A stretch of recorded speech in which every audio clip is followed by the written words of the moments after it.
So this room is the main engineering shops here at Grand Canyon University. This is where a lot of the capstone students finalize their projects and a lot of cool projects start and end. In my opinion, the best part about this room is obviously the machine behind me.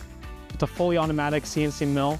So basically, you either take your part you make in SolidWorks or Fusion 360, and then you can make a CAM program based off of your model, and you give it all the tools in the computer, and then you basically upload it into the little MDI here, and then you can just run a program, and it will make a part.